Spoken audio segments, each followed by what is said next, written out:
খাল তো আসলে গিয়ে 20 ফিট, এটা ওর কথা গিয়ে 20 ফিট না জানি গিয়ে যে 60 ফিট।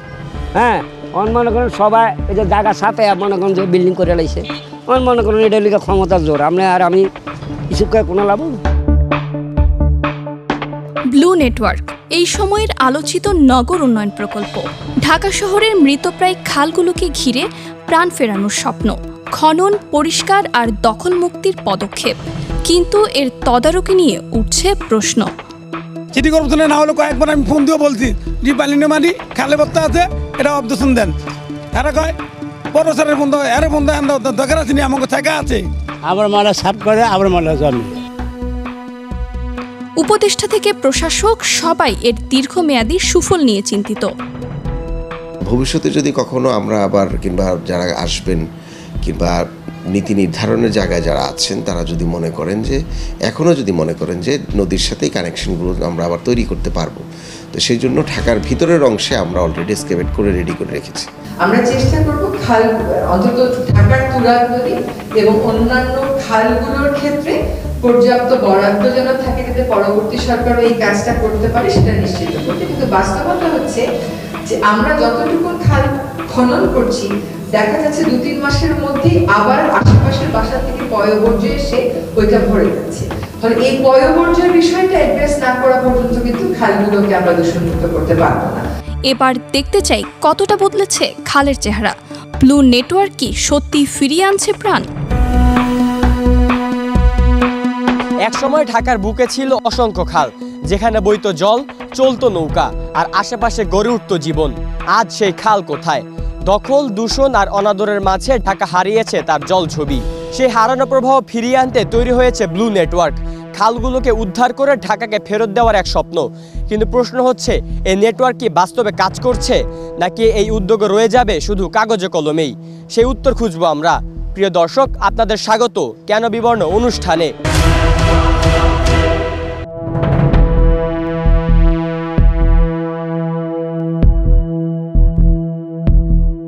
এই শহর একসময় ছিল জলচ্ছবি। খালগুলো শুধু পানিই বইতো না, বইতো শহরের নিঃশ্বাস, পরিবেশের প্রাণ। সময়ের পালাবদলে খালগুলো হারিয়েছে নিজস্বতা। খাল হয়েছে ডাস্টবিন, পানি হয়েছে পচা, আর হয়েছে দখলের সাম্রাজ্য। এক হিসেবে দেখা যায় রাজধানীতে 300 কিলোমিটার খালের 120 কিলোমিটার দখল হয়ে গিয়েছে। এসব জায়গায় নির্মাণ হয়েছে সরকারি বেসরকারি নানা অবকাঠামো। কর্তৃপক্ষের অবহেলা, দখল, দূষণ, স্থানীয়দের অসচেতনতায় অস্তিত্ব হারাতে বসেছে ঢাকা শহরের খালগুলো। সেই হারানো জলপথ ফিরিয়ে আনতে ব্লু নেটওয়ার্ক নামের এক নতুন উদ্যোগ হাতে নেয় অন্তর্বর্তীকালীন সরকার। কিন্তু প্রশ্ন হচ্ছে, এই উদ্যোগ কি শুধু পোস্টারেই রঙিন, নাকি এর কল্যাণে ফিরছে খালগুলোর প্রাণ? সেটি খুঁজে বের করতে চায় কেন বিবর্ণ টিম। এটি মিরপুরের রূপনগর খাল। একসময় এই খাল মানেই ছিল দুর্গন্ধ, আবর্জনার স্তূপ আর খালের 2 পাড় ঘেঁষে গজিয়ে ওঠা বস্তি আর দোকানের সারি। এ যেন খাল নয়, হয়ে উঠেছিল বাজারের ধারের একটি ময়লার স্তূপ। একসময় আয়তন ও দৈর্ঘ্যে বেশ বড় ছিল মিরপুরের এই খালটি। কেন বিবরণের অনুসন্ধানে এর আগেও উঠে এসেছিল রূপনগর খালের করুণ চিত্র। একদিকে দখল, অন্যদিকে অপরিকল্পিত নির্মাণ, খালের অস্তিত্ব ছিল সংকটাপন্ন। কিন্তু এখন কিছুটা বদল আসছে দৃশ্যপটে। অন্তর্বর্তী সরকারের উদ্যোগে কাজ শুরু করেছে নগর প্রশাসন। খালটা অক্টোবর হয়েছে, এর আগে শুরু আছিল, আর অল্প জায়গা আছিল, ময়লা ভরা আছিল, গোটা কাঠটা বড় করছে। অসুবিধা তাকে যে বন্ধ করছে মানুষের, অসুবিধা তো হয়েছে। অন্তর অসুবিধা হইব না, অন্তর পরিষ্কার হয়েছে। এখন আমরা এদিকে দেখা গেলো কি এদিক দিয়ে একদম সোজা হাইটে যাওয়ার একটা রাস্তা আছে, আগে এরকম ছিল না। আগে তো সব বস্তি বা একটু জামজট ছিল, ময়লায় ভরে গেছিল, পানি যাইতে পারতো না। এখন তো অনেক হয়েছে। অনেক ক্ষেত্রে সরিয়ে দেওয়া হয়েছে অবৈধ দখলদারদের দোকান ও বস্তির অংশ। এতেই খালে আবার দেখা যাচ্ছে মুক্ত জলপ্রবাহ। স্থানীয় বাসিন্দারা বলছেন, আগে এখানে ছিল অসহনীয় দুর্গন্ধ, মশা মাছির উপদ্রব, কিন্তু এখন পরিবেশ অনেকটাই সহনীয়। তারা খুশি। নোংরা ছিল, অনেক ময়লা টয়লা ভাসি থাকতো, মানুষজন এয়ারপোর্ট দিয়ে হাইটি ওপারে যাইতে পারতো, কিন্তু এখন পরিষ্কার করেছে, এখন আর যাইতে পারে না। দুর্গন্ধ, মশার উপদ্রব কেমন? খুব এই এলাকার মানুষ বাস করতে হতো না দুর্গন্ধের কারণে। এখন মোটামুটি ভালো আছে, পরিবেশটাও খুব ভালো লাগতেছে, আমরা ওইখানে বসতে পারি। আগের থেকে কত ভালো হয়েছে জায়গা, এখন আমাদের জন্য সুবিধা হয়েছে, মশামাছি নাই। আর আগে তো মশার লেগে আমরা ঘুমাইতে পারতাম না। এখন তো মশা দেখাই যায় না।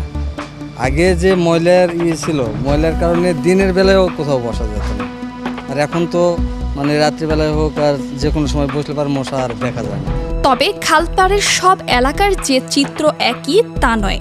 অনেক এলাকাবাসী অভিযোগ করছেন নিয়মিত মনিটরিংয়ের অভাবে কোথাও আবার ফেলছে ময়লা, নতুন করে হচ্ছে ভরাট, দখল। এই নকশাটা নিয়ে মামলা ছিল, এই মামলার বহির্ভূত অনেক দখল চলছে, ঝামেলা চলছে। আমাদেরকে বেশ কয়েকবার উচ্ছেদ করছে, কিন্তু উচ্ছেদ করার নোটিশ করতে পারে না হাইকোর্টের কারণে। আর ওই যে দেখেন ওয়াসার পিলার লিখে রাখছে, ওই যে ভরা জায়গা দেখেন, ওটা সম্পূর্ণ খাল। ওই যে বাড়ি ওই দিকে হইল গিয়ে খাল। সারা জীবন পরিষ্কার করলেও ওই ময়লা না ফালাবি। এখানে বাজার দিলে যে যাই ফালাবি তা জরিমানা করা হবে। এই একটু যদি আইন করে তারা কেউ ফালাবে না। এবার যাওয়া যাক ঢাকা উত্তর সিটির বাউনিয়া খালে।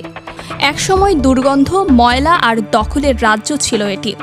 চলতি বছরের শুরুতে এই খালটিকেও বাঁচানোর উদ্যোগ নেয় সিটি কর্পোরেশন।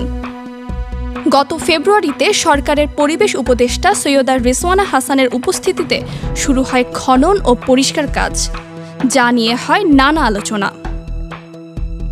এই ফেব্রুয়ারির মধ্যে আমরা ঢাকা শহরের 4টা নদীকে দূষণমুক্ত করার কাজ শুরু করব। আমরা ম্যাপিং করে ফেলেছি। এক একটা নদীর নিচে 3 থেকে 5 মিটার হচ্ছে আপনার পলিথিনের স্তর। এগুলো তুলবার জন্য আলাদা ড্রেজার লাগে, সেগুলো আমাদের নেই। তো এই কাজগুলো জাতীয় পর্যায়ে হচ্ছে। আগের দুর্গন্ধযুক্ত ময়লা জমে থাকা খাল এখন তুলনামূলকভাবে পরিষ্কার, কমেছে দুর্গন্ধ। আগে ছিল যে নোংরা, এই যে খাল ভর্তি ছিল, খালের মধ্যে পলিথিন ছিল, মাটি ভরা ছিল। এখন তো আর মনে করেন কোনো মাটি ভরা নেই। এখন মনে করেন সব কিছু সুন্দর মতো একবারে এই মাথারটা ধরে করে আসছে, এই যে 14 নম্বর তো করে আসছে, একবার এই পর্যন্ত করে দিচ্ছে। দখলদাররা তো আছেই, আরও অনেক নোংরা ছিল, ময়লা আবর্জনা, মশা মাছি, দুর্গন্ধ ছিলই। এখন কি করেছে? কিছুদিন আগে পরিষ্কার করছে, ময়লা আবর্জনা পরিষ্কার করছে, কিন্তু এই দখলদারি সরাইতে পারে নাই। এলাকাবাসী শুরুতে কিছুটা স্বস্তি পেল, এখন আবার কিছু জায়গায় দেখা দিচ্ছে আগের সেই চিত্র। সিটি কর্পোরেশনে না হলে কয়েকবার আমি ফোন দিয়ে বলছি যে বালিনে মাটি খালে বত্তা আছে, এটা অবদূষণ দেন। এরা কয় বড় স্যারের বন্ধ, এর বন্ধ দরকার আছে, আমাকে থাকা আছে। মানে বিল্ডিং যে হচ্ছে, বিল্ডিং এর যে পাইলিং এর মাটিগুলো আছে, মাটিগুলাই খালে ফেলা হচ্ছে। হ্যাঁ, এই কারণে খালটা বন্ধ হয়ে যায়। আচ্ছা, কতদিন পর পর সেই খাল পরিষ্কার করতেছে? এই খালে এই আমার মনে হয় আমার অনেক বছর পর দেখলাম এইবার পরিষ্কার করে গেছে, ডেকু দিয়া। আবার ময়লা হয়ে গেছে? হ্যাঁ, আমার 100% হয়ে গেছে। মানে আপনারা কি চান এই এলাকার মানুষ? এই এলাকার পাইলিনের মাটি খালে না বললে হয়। পাইলিনের মাটি খালে আর খাল 60 ফিটাতে 60 ফিট ঠিক থাকে। যদিও বাস্তবতা কঠিন, খালের আশেপাশে দখলদারিত্ব বন্ধ করা যায়নি সেই অর্থে। একসময় 60 ফুট প্রশস্ত খালের অনেক জায়গা এখনো মাত্র 10 ফুট। স্রোতে হারিয়ে ফেলেছে নিজের পথ। খাল এই সাইডটা দেখেন, এই সাইডটা পুরোটাই মানে বেশিরভাগ দখল করে ফেলেছে। খাল মূলত থাকবে 30 ফিট, 30 ফিটের উপরে থাকার কথা। এখানে খাল আছে মানে 10 ফিটও নাই, 10 ফিট বা 15 ফিট আছে এরকম। সব দখল করে? হ্যাঁ, সব দখল আছে, যার জোর আছে সে দখল করছে। আচ্ছা, আপনারা এলাকাবাসী কেউ কিছু বলেন নাই? দরকার কি, কার ঠেকা পড়ছে যা করে, সরকার যদি না করে আমার মতো পাবলিক যা করা দরকার আছে। এখন দুই সাইডের দখলদারগুলো যদি সরানো যেত তাহলে অনেক সুবিধা হতো আর কি, পরিষ্কার হতো, ময়লা পানিটা যেতে পারতো। অন্তর্বর্তীকালীন সরকার অন্তত 19টি খাল ও 4টি নদী পুনরুদ্ধারের চেষ্টায় নেমেছে, যার মাধ্যমে এক নেটওয়ার্কে খাল ও নদীগুলো প্রাণ ফিরিয়ে আনার কাজ চলছে। প্রথম পর্যায়ে 6টি খাল বাউনিয়া, কাকরাইল, রূপনগর, বেগুনবাড়ি, মান্ডা, কালুনগর সহ করাইল লেক কাজের আওতায় এসেছিল। তবে এই সিঁড়িগুলো শুধুই শুরু। পরের দফায় মোট 19টি খাল এবং 4টি নদী, বুড়িগঙ্গা, তুরাগ, শীতলক্ষা, বালু নদী পরিষ্কার ও দখলমুক্ত করার উদ্যোগ। এই প্রকল্প নিয়ে আমরা কথা বলেছি নগর পরিকল্পনাবিদ আদিল মোহাম্মদ খানের সঙ্গে। তিনি বলেন, ব্লু নেটওয়ার্কের ধারণা একটি আধুনিক ও টেকসই নগরের জন্য গুরুত্বপূর্ণ। ঢাকার যে ব্লু নেটওয়ার্ক, এটা কিন্তু প্রাকৃতিকভাবে এই নেটওয়ার্কটা ছিল এবং কালের বিবর্তে আমরা নগরায়ন এবং যে ধ্বংসাত্মক নগরায়ন যদি বলি, সেটার কারণেই কিন্তু আমরা সব নেটওয়ার্কটা ধ্বংস করে দিয়েছি। কোথাও আমরা পুরোপুরি খালটাকে মেরে ফেলে ভরাট করেছি, কোথাও আবার খালকে বক্স কালভার্টের নাম দিয়ে সেটাকে আমরা মাটির নিচে চাপা দিয়েছি। অথচ আমাদের এই শহরে 60-70টা খাল ছিল। তো এখন এই ব্লু নেটওয়ার্কটা তো এই শহরের প্রাকৃতিকভাবে যে নেটওয়ার্ক ছিল, এটা ছাড়া আসলে শহরের জলাবদ্ধতার কোনো ধরনের সমাধান সম্ভব না। এই জন্য ঢাকার বিশ্বতন্ত্র পরিকল্পনা ড্যাপে কিন্তু এই ব্লু নেটওয়ার্কটাকে ফিরিয়ে আনার কথা বলা হয়েছে, এবং এই কারণেই আমাদের যে কোনো পরিকল্পনাতে ব্লু নেটওয়ার্কটাকে ফিরিয়ে আনার পরিকল্পনাটা সিটি কর্পোরেশন এবং উন্নয়ন কর্তৃপক্ষের প্রাধিকারে থাকা প্রয়োজন। পরিকল্পনাবিদরা বলছেন, শুধু খনন নয়, খালের সীমানা নির্ধারণ, দখলমুক্ত ও নিয়মিত তদারকি ছাড়া এই উদ্যোগ টেকসই হবে না। অতীতেও কিন্তু খাল উদ্ধারের অনেক প্রকল্প হয়েছে, অনেক সময় আমরা দেখেছি এক্সকেভেটর দিয়ে খালের ময়লা সরিয়ে আবার বলা হয়েছে খালটা আবার প্রবাহ ফিরেছে, কিন্তু সেই খালগুলোতে কিন্তু আবার ময়লা আবর্জনা এবং দখলদারিতে ফেরত এসেছে। সুশাসন না থাকলে আসলে খাল উদ্ধার টেকসই হয় না, কেননা খালের পাশে কিন্তু ময়লা যে ফেলছে এটা কিন্তু নাগরিকরাই ফেলে, আবার নাগরিকদের কেউ কি কিন্তু বড় বেপুরাভাবে কিন্তু দখলে উৎসাহিত হয়। তাহলে আমরা নাগরিকদেরকে কি এই খালকে, তাদের এলাকার খাল, তাদের নিজেদের খাল, এই ওনারশিপে কি নিতে পেরেছি, এটা বড় একটা প্রশ্ন। কেননা নাগরিকদের সাথে কিন্তু সম্পৃক্ত করে খাল উদ্ধার প্রকল্প কিন্তু আগেও নেওয়া হয়নি, এখনও যে অনেক বেশি সম্পৃক্ততা বেড়েছে এমন না। তো তাহলে সেই সম্পৃক্ততাকে নিশ্চিত করাটা খুব জরুরি। নাগরিকরা যখন বলবে আমার খাল, এই খালের এই খালটাকে আমরা কমিউনিটি মিলে রক্ষা করব, তখন কিন্তু সরকারের চাপটাও কমে যায়। খাল উদ্ধারকে আমরা সবসময় সাধুবাদ জানাই, কেননা খাল উদ্ধার ছাড়া ঢাকায় শুধুমাত্র ড্রেনের নালা বড় করে দিয়ে ঢাকা শহরে জলাবদ্ধতার সমস্যার সমাধান হবে না। আর খালগুলো শুধু পানি ধারণের জন্য না, খালগুলোর পাশে বায়োডাইভার্সিটি আছে, গ্রিন আছে, এবং আমরা এই যে নেচারকে প্রিজার্ভেশনের যেই এসডিজির যে আহ্বান, সেই আহ্বানটাকে যদি আমরা মানতে চাই, তাহলে খালগুলোকে তার ফর্মে ফেরত আনতেই হবে। ব্লু নেটওয়ার্কের এই খালগুলো এখন পরীক্ষামূলক সফলতা পেলেও তার স্থায়িত্ব নির্ভর করছে শহর ব্যবস্থাপনার ধারাবাহিকতা, রাজনৈতিক সদিচ্ছার উপর। যদিও সুযোগ সন্ধানীরা ওত পেতে বসে আছে, কেউ কেউ করছে খাল দখলও। ব্লু নেটওয়ার্ক বাস্তবায়নের দায়িত্বটা বেশি ঢাকা উত্তর সিটি কর্পোরেশনের। আমরা কথা বলেছি ঢাকা উত্তর সিটি কর্পোরেশনের প্রশাসক মোহাম্মদ এজাজের সাথে। তিনি জানান, আমরা ধাপে ধাপে খাল খননের কাজ চালাচ্ছি। ভবিষ্যৎ প্রশাসনও যেন এই কাজ ধরে রাখে, এটাই প্রত্যাশা তার। ঢাকার ভিতরে স্বাধীনতার পরেও প্রায় 300 কিলোমিটারের উপরে খাল নেটওয়ার্ক ছিল, ইন্টারকানেক্টিভ খালগুলো যদি আমরা ক্যালকুলেট করি। এরপর সেটা অনেকগুলো প্রায় 100 কিলোমিটার, প্রায় 100 থেকে 150 কিলোমিটার খাল নাই হয়ে গিয়েছে। সুতরাং এগুলো আমরা ধারাবাহিকভাবে উদ্ধার করব। বাট ইমিডিয়েটলি আমরা যেটা গত 4 মাসে করেছি সেটা হচ্ছে আমরা 26 কিলোমিটার খালকে আসলে কেটে এটার প্রবাহ ঠিক করার জন্য প্রাথমিক প্ল্যান করেছিলাম, কিন্তু সেটা আমরা 2 সিটি কর্পোরেশন মিলিয়ে এটা আমরা 122 কিলোমিটার খাল স্কেভেট করে আমরা এটা রেডি করেছি। এর মধ্যে দুটো পুরো তো হারিয়ে যাওয়ার নদীও আছে। তো স্বাভাবিকভাবে এটা একটি বড় কাজ আমরা করেছি, যার ফলশ্রুতিতে ঢাকাতে এবার অনেক বৃষ্টিপাত হয়েছে, রেকর্ড বৃষ্টিপাত হয়েছে, 54 বছরের রেকর্ড বৃষ্টিপাত। তো তারপরেও ঢাকায় বড় আকারের জলাবদ্ধতা কিন্তু হয় না। তবে বলছেন, স্থানীয় পর্যায়ে সচেতনতা এবং টেকসই রক্ষণাবেক্ষণ এখন সবচেয়ে বড় চ্যালেঞ্জ। এখন প্রবাহটা আছে, কিন্তু বিভিন্ন জায়গায় কিছু প্রতিবন্ধকতাও আছে। সেটা কোথায়? সেটা হচ্ছে যে ঢাকা যখন আমরা 88 বন্যার পরে প্ল্যান করা হয়েছিল ঢাকাকে শুকনো করা হবে, তো শুকনো করতে গিয়ে ঢাকার চারপাশে স্পেশালি উত্তর, দক্ষিণ এবং পশ্চিম পাশ যদি আমরা বলি, তাহলে এটা উত্তরা, পুরো মিরপুর, দিয়াবাড়ি থেকে শুরু করে হাজারীবাগ হয়ে একদম পুরন ঢাকা হয়ে বুড়িগঙ্গা পর্যন্ত, এই পুরোটাকে আমরা সরকার তৎকালীন সময়ে 91-এ বেড়িবাঁধ প্রকল্প করে এই অঞ্চলের যে খালগুলো আছে সেই খালগুলোর সাথে নদীর সংযোগ বিচ্ছিন্ন করা হয়েছিল। এখন এই খালগুলোর পানি সুইচ গেটের মাধ্যমে এবং কোথাও কোথাও পাম্পিং করে বৃষ্টির পানিগুলোকে নদীতে ফেলা হচ্ছে। তো ভবিষ্যতে যদি কখনো আমরা আবার, কিংবা যারা আসবেন, কিংবা নীতি নির্ধারণের জায়গায় যারা আছেন, তারা যদি মনে করেন যে নদীর সাথেই কানেকশনগুলো আমরা আবার তৈরি করতে পারবো, তো সেই জন্য ঢাকার ভিতরের অংশে আমরা অলরেডি এক্সকেভেট করে রেডি করে রেখেছি।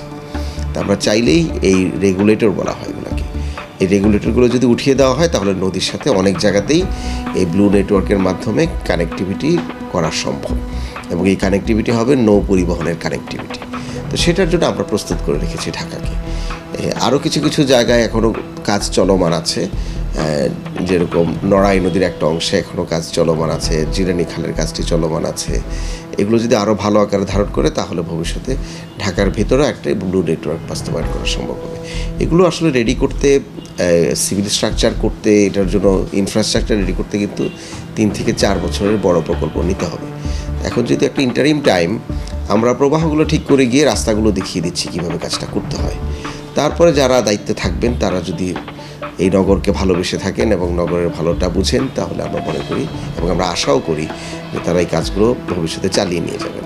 বেসরকারি তথ্যমতে ঢাকার শতাধিক খাল ছিল, সেগুলো বুড়িগঙ্গা, শীতলক্ষা, তুরক ও বালু নদীর সঙ্গে সংযুক্ত ছিল, যার বেশিরভাগই এখন যেন শুধুই স্মৃতির পাতায়। দায় এড়াতে পারে না বিগত সরকার আর প্রশাসন। কার্যকর ভূমিকা রাখতে হবে এই সরকারকেও। তাহলে সমাধান কি? প্রশ্ন অনেক। অন্তর্বর্তী সরকার সংস্কার প্রক্রিয়ার আশাবাদী মানুষ। সরকার গঠনের পর উপদেষ্টা সৈয়দা রেছনা হাসান খালগুলো নিয়ে ব্লু নেটওয়ার্ক করার পরিকল্পনার কথা জানান গণমাধ্যমে। এই খালগুলোকে আমরা এখন ওয়ার্ল্ড ব্যাংকের একটা প্রকল্পের আলাপ আলোচনা চলছে, সেখানে আমরা ঢাকার কয়টা নদী এবং এই খালগুলোকে একটা ব্লু নেটওয়ার্কের মধ্যে এনে এখানে শিল্প দূষণ কমানো, পয়ঃবর্জ্যের দূষণ কমানো, এইগুলো করবো। এগুলো আপনারা বোঝেন যে এগুলো আসলে 1-1.5 বছরের কাজ না। আপনি 54 বছরে যে আবর্জনাটা সৃষ্টি করেছেন সেটা আপনি 1-1.5 বছরে পারবেন না। তবে আমরা কম্প্রিহেন্সিভ অ্যাকশন প্ল্যানটা করছি। আমরা চেষ্টা করব খাল, অন্তত ঢাকার তুরাগ নদী এবং অন্যান্য খালগুলোর ক্ষেত্রে পর্যাপ্ত বরাদ্দ যেন থাকে, যাতে পরবর্তী সরকারও এই কাজটা করতে পারে সেটা নিশ্চিত করতে। কিন্তু বাস্তবতা হচ্ছে যে আমরা যতটুকু খাল খনন করছি, দেখা যাচ্ছে 2-3 মাসের মধ্যেই আবার আশেপাশের বাসা থেকে পয়ঃবর্জ্য এসে ওইটা ভরে যাচ্ছে। তাহলে এই পয়ঃবর্জ্যের বিষয়টা অ্যাড্রেস না করা পর্যন্ত কিন্তু খালগুলোকে আমরা দূষণমুক্ত করতে পারবো না। এই নদীগুলোকে আপনি দেখেন, আপনারা কত বছর যাবত দেখছেন যে শ্যামপুরের কয়েকটা ডাইং ফ্যাক্টরি তাদের সমস্ত বর্জ্য বুড়িগঙ্গায় ফেলছে। এইটার তো একটা শেষ হতে হবে, এটা তো এভাবে চলতে পারে না। শুধু সরকার কিংবা প্রশাসন নয়, সচেতন হতে হবে সবাইকে। 24 জুলাই বিপ্লবের মতোই এগিয়ে আসতে হবে তরুণদেরকেও। আজ আমরা ফিরিয়ে আনতে চাই সেই হারানো প্রবাহ, কিন্তু শুধু সরকারের প্রকল্প দিয়ে কি বদলে যাবে সব? যদি আমরা ময়লা ফেলি, দখল করি, উদাসীন থাকি, তবে নেটওয়ার্ক নয়, শহরটাই হেরে যাবে। এই শহরের রং ফিরবে তখনই যখন নীতি নির্ধারক, প্রশাসন আর আমরা সাধারণ নাগরিকরাও নিজেদের অংশ ভাবব এই লড়াইয়ে। আপনি, আমি, আমরা সবাই মিলে যদি একটু সচেতন হই, তাহলে হয়তো একদিন ঢাকার বুকে বইবে সেই পুরনো জলধারা। প্রিয় দর্শক, আপনাদের আশেপাশে ঘটে যাওয়া পরিবেশ দূষণের কথা আমাদের জানাতে যোগাযোগ করুন এই ঠিকানায় কেনবিবর্ণ@gmail.com অথবা ফোন করুন 01-317-708-842। মনে রাখতে হবে, এই নদী, প্রকৃতি, পরিবেশের সাথে ওতপ্রোতভাবে জড়িয়ে আছে আমাদের জীবন। তাই প্রাণ প্রকৃতি বাঁচানোর এই উদ্যোগটি শুরু হোক নিজেকে দিয়েই।